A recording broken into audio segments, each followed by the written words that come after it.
তো রকেট আবার পড়ে গেল, রকেট পড়লে দেখো দিয়ে কোথায়।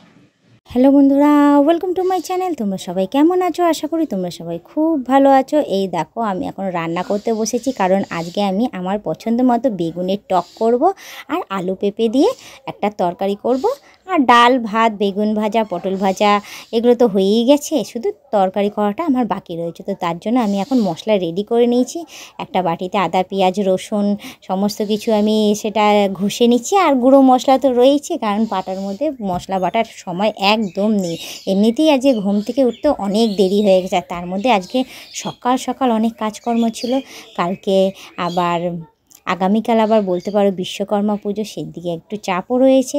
তো যাই হোক, এবছর তো আর আমাদের গাড়িটা নেই, যার জন্য মনটাও একটু খারাপ রয়েছে, কিন্তু কিছু করার নেই।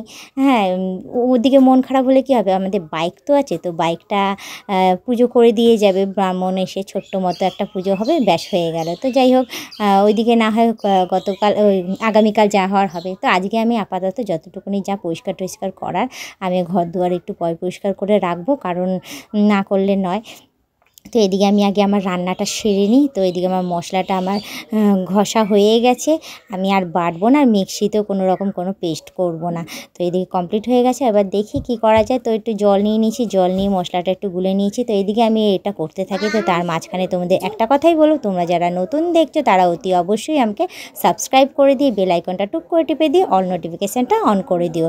তো এদিকে আরও কিছু মশলা দেওয়া ছিল, সেগুলোকে দিয়ে দিয়েছি, দিয়ে ভালো করে মশলার বাটিটা এক সাইডে আমি সরিয়ে নিচ্ছি। সরিয়ে নিয়ে এবার আমি আটা নিয়ে নিচ্ছি। তো ভেবেছিলাম যে আমি নিজের জন্যও আটার রুটি বানাবো, তো বাট আমার না গতকালের অনেকগুলো বাসি ভাত রয়েছে, তো ভাবলাম যে আমি ওইগুলোই খেয়ে নেবো, থাক ওর জন্যই একটুখানি রুটি বানিয়ে নিই, হয়ে যাবে। তো অল্প একটুখানি আটা নিয়ে নিয়েছি, আটা নিয়ে ওর মধ্যে একটু নুন দিয়ে দেবো, নুন দিয়ে তারপর আটাটাকে ভালো করে জল দিয়ে দিয়ে মেখে নেবো। আবার কি বলো তো, আমার হঠাৎ করে মনে পড়লো যে অল্প একটুখানি আটা মাখলে হবে না, মাম্মাম তো আবার আটা নেবে, নিয়ে আবার ওই আটা দিয়ে কত রকমের কারুকার্য করবে, সেই আটা দিয়ে আবার কখনো ইয়ে করবে, ফুল বানাবে, কখনো আবার নানান রকমের পুতুল বানাবে, এসবই ও বানাবে। তো যাই হোক, আরেকটুখানি বেশি আটা নিয়ে নিচ্ছি, নিয়ে ভালো করে এখন আটাটাকে জল দিয়ে দিয়ে আমি মেখে নিচ্ছি। তো দেখতেই পাচ্ছ, আবার আমি আটা নিয়েছি, হঠাৎ করে মনে পড়লো বলে তো একটু জল নিয়ে নিলাম, জল দিয়ে এবার ভালো করে আটাটাকে আমি একদম সুন্দর করে ভালো করে মেখে নিচ্ছি। মেখে নিই তারপর কি রুটি বানাতে চলে যাব। তো যাই হোক, আমার মাখা প্রায় কমপ্লিট হয়েছে, আর ওইদিকে দেখতেই পাচ্ছ যে বাটির মধ্যে আমি মশলা রেডি করে নিয়েছি।